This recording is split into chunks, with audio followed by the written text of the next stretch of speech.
सभी लोगों का हमारे चैनल स्पैरिंग टीचर में स्वागत है। आज हमारा टॉपिक है मौलिक अधिकार। तो आइए हम मौलिक अधिकार के बारे में पढ़ते हैं।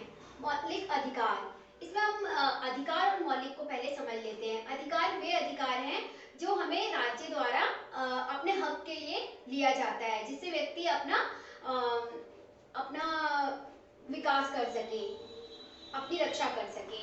वो हक जो है वो उसे संविधान द्वारा प्राप्त होता है। मौलिक में है कि वे मौलिक चीजें जो प्रत्येक व्यक्ति के लिए आवश्यक हैं, तो उसे हम मौलिक कहते हैं। मौलिक अधिकार वे अधिकार होते हैं जो हमें संविधान द्वारा दिए गए हैं। उसमें यह है कि व्यक्ति किस प्रकार अपने आप को विकास करता है, और चाहे वो गरीब हो चाहे वो अमीर हो, सबको एक समान अवसर दिए जाते हैं विकास के लिए। मौलिक अधिकार हमारे साथ थे पहले, लेकिन संपत्ति का अधिकार पहले क्या होता था कि जो बंटवारा होता था वो ब्रिटिशर्स क्या करते थे कि उनके संपत्ति के आधार पे, जैसे जिसकी संपत्ति होती थी उसी के अधिकार पे उनका डिवाइडेशन कर देते थे। लेकिन क्या हुआ, धीरे धीरे इसको हमने संपत्ति के अधिकार को हटा दिया, क्योंकि इससे अमीर और गरीब की जो खाई है वो ज्यादा बढ़ने लग गई थी। तो संपत्ति के अधिकार को हटाकर उसे हमने कानून के समक्ष रख दिया है। ये अधिकार कानून में उल्लेखित हो गए हैं। अभी हमारे 6 अधिकार हैं मूलतः: समानता का अधिकार, स्वतंत्रता का अधिकार, शोषण के विरुद्ध अधिकार, धार्मिक स्वतंत्रता का अधिकार, संस्कृति एवं शिक्षा संबंधी अधिकार और संवैधानिक उपचारों का अधिकार। हम इन 6 अधिकारों के बारे में पढ़ेंगे।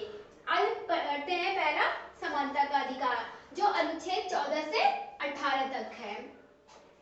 समानता, समानता का अर्थ है कि चाहे वो व्यक्ति किसी भी जाति, धर्म, लिंग, किसी भी आधार पे हो, जन्म स्थान, उनके आधार पे किसी भी तरह का भेदभाव नहीं करना।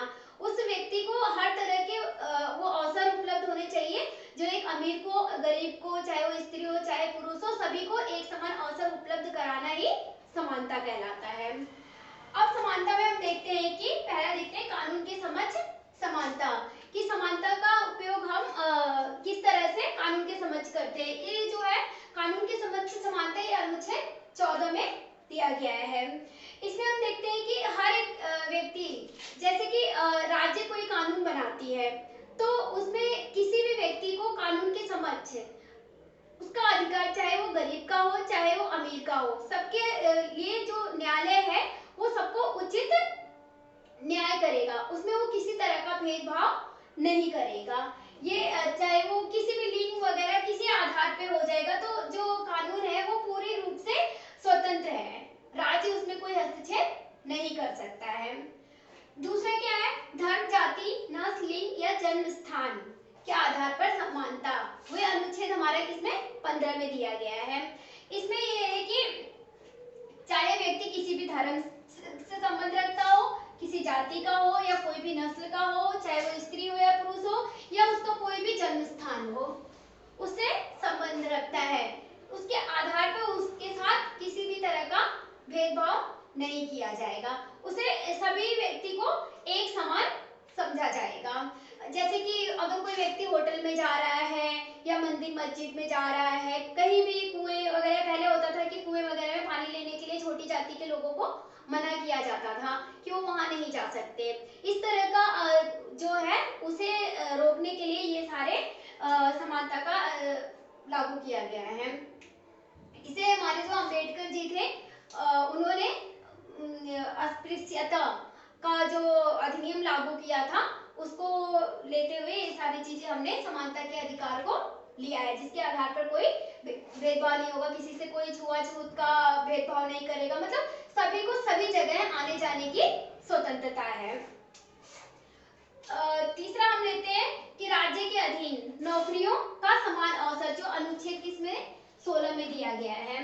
इसमें ये देखा गया है कि प्रत्येक व्यक्ति को, चाहे वो किसी भी धर्म, लिंग या फिर किसी भी जन्म स्थान से रखता है भेद, या वो ऊंची जाति को हो, जनजाति का हो, कहीं का भी हो, उसे मतलब एक योग्यता स्थापित की जाएगी कि वो सरकारी नौकरी में कैपेबल है, कि उसे वहां पे लिया जा सकेगा। उसके साथ कोई भेदभाव नहीं किया जाएगा कि जैसे कोई अमीर व्यक्ति है उसके साथ उचित वरीयता दी जाए या गरीब के साथ कोई भेदभाव किया जाए।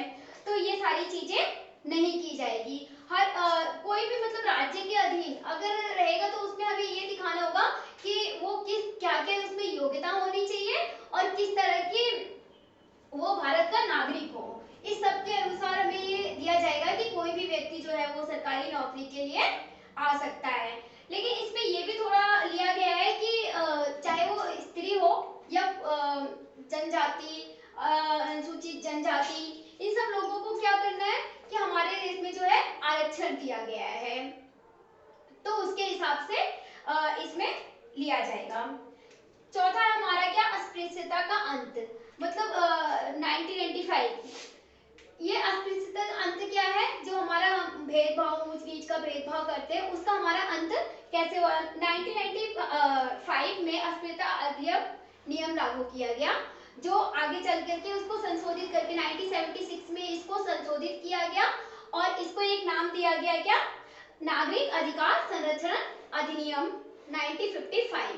लेकिन इसके बाद भी इसमें कुछ कठोर संशोधन किए गए और 1989 में संशोधित करके इसको 1988 में संशोधित करके इसको जनजाति और अनुसूचित जनजाति किया गया।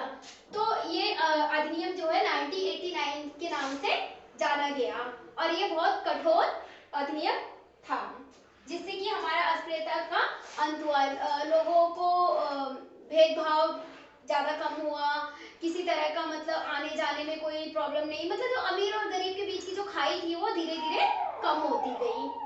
पांचवा हमारा था उपाधियों का अंत।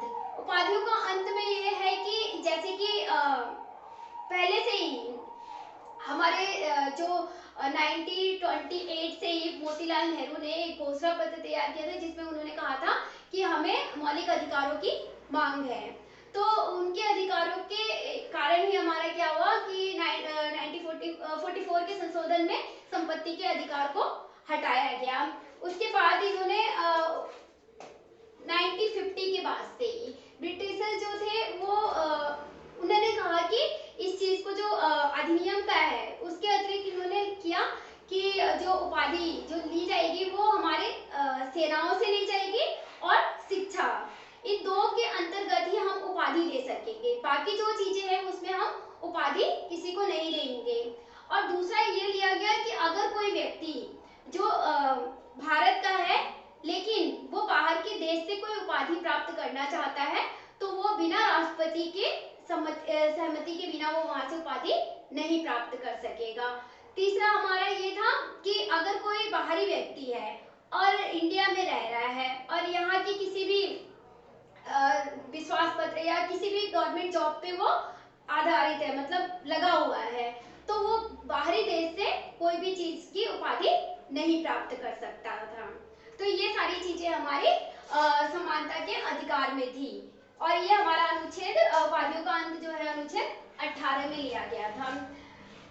समानता के अधिकार में हम ये भी देखते हैं कि एक हमारा क्या था, गोपालन और वर्सेस मद्रास, एक सर्वोच्च न्यायालय के न्यायाधीश थे, उन्होंने कहा कि भारत में मौलिक अधिकार जो है वो राज्य के परीक्षाओं से भी अधिक है, मतलब कि मौलिक अधिकार जो दिए गए हैं उस पे जो राज्य है हस्तक्षेप नहीं कर सकता है।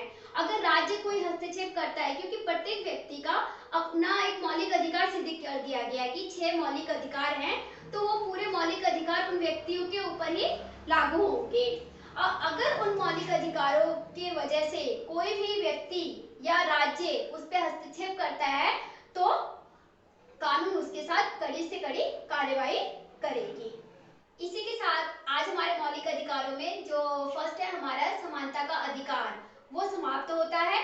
अगली वीडियो में हम स्वतंत्रता के अधिकार के बारे में विस्तार से चर्चा करेंगे। धन्यवाद।